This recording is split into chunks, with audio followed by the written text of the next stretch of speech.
En la década de 1930, el fútbol se arraigó profundamente en la Unión Soviética, encontrando un terreno fértil para florecer, especialmente en Ucrania.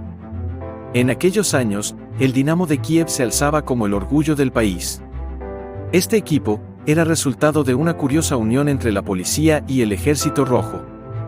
Respaldado por el Estado soviético, el fútbol prosperaba como parte de la cultura nacional. En 1938, el Dinamo de Kiev dejó su marca al obtener un impresionante cuarto lugar en la Liga Nacional, anotando un total de 76 goles. Sin embargo, los años siguientes trajeron desafíos, con desempeños decepcionantes en 1939 y 1940 que pusieron en duda la fortaleza del equipo. El destino del fútbol y del Dinamo de Kiev daría un giro drástico con la llegada de la Segunda Guerra Mundial. La temporada de 1941 se vio afectada cuando Alemania invadió la Unión Soviética el 22 de junio de ese año. Muchos jugadores del Dinamo fueron reclutados y enviados al frente, mientras que aquellos que quedaron en Kiev se vieron envueltos en los esfuerzos de defensa civil cuando los alemanes se aproximaban a la ciudad.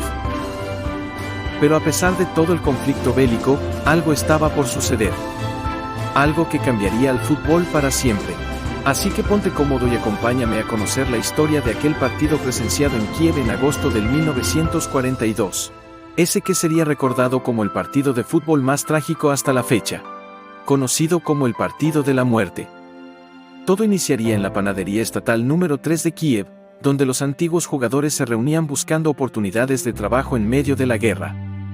Fue allí donde Mykola Trusevich, el portero estrella del Dinamo de Kiev, regresó a la ciudad y encontró un empleo como barrendero gracias a Iosif Kordik, un ferviente seguidor del equipo que también se desempeñaba como administrador debido a su ascendencia alemana. Impulsado por su pasión por el deporte, a Kordik se le ocurrió la brillante idea de formar un equipo de fútbol desde las entrañas de la panadería. En la primavera de 1942, Trusevich comenzó su búsqueda entre los rincones de Kiev en busca de sus antiguos compañeros de equipo. Su primer hallazgo fue Maker Goncharenko.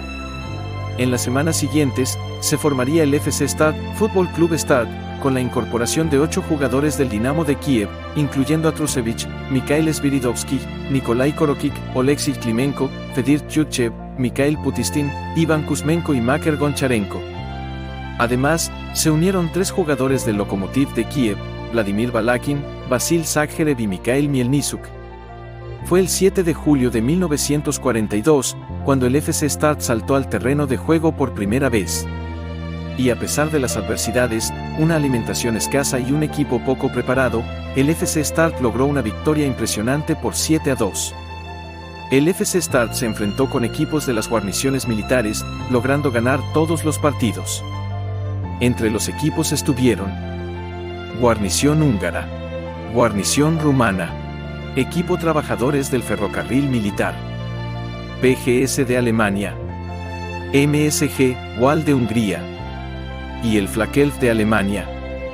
Pero serían esos triunfos lo que lo cambiaría todo.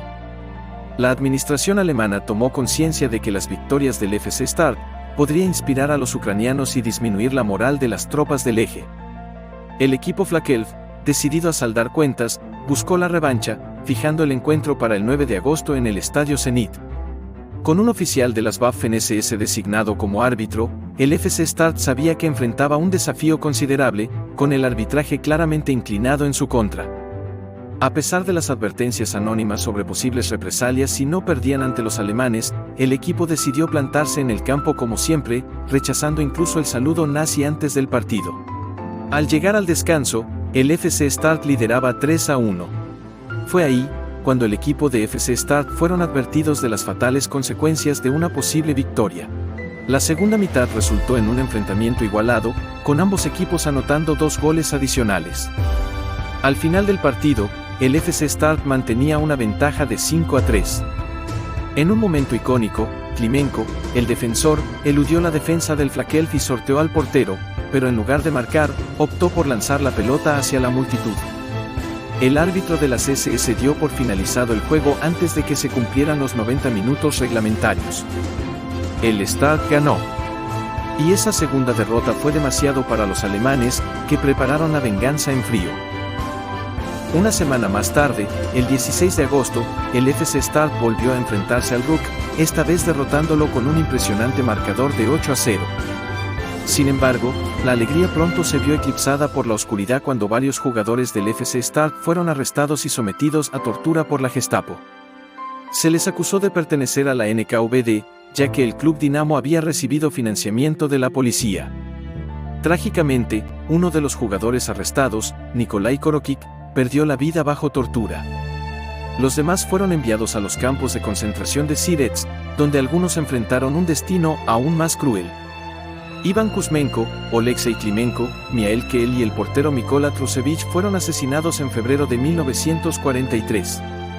Sin embargo, entre los sobrevivientes se encontraban nombres como Fedir Tyutchev, Mikhail Sviridovsky y Makar Goncharenko, quienes se convertirían en portavoces de la historia del FC Start y contribuirían a su reconocimiento en la cultura popular. Y es así, como este último enfrentamiento del FC Start quedó inmortalizado en la historia, como el Partido de la Muerte. La historia del FC Start de Kiev durante la Segunda Guerra Mundial es un testimonio poderoso del espíritu humano frente a la adversidad. Desde sus humildes comienzos en una panadería hasta convertirse en un símbolo de resistencia contra la invasión alemana, el equipo demostró una valentía inquebrantable y una determinación para luchar por la libertad, incluso en medio del horror de la guerra y la represión. ¿Y ustedes? ¿Qué opinan? ¿Crees que la formación del FC Start influyó en la moral y la resistencia de la población ucraniana durante la invasión alemana? ¿Cuál crees que fue el legado más significativo del FC Start en la historia del fútbol? Y por último, ¿hubieras realizado este mismo acto de valentía por seguir tus ideales? Déjanos tus comentarios y no olvides suscribirte para más contenido relacionado con el mundo del deporte. Y por supuesto déjanos saber, ¿qué otra historia te gustaría que exploremos?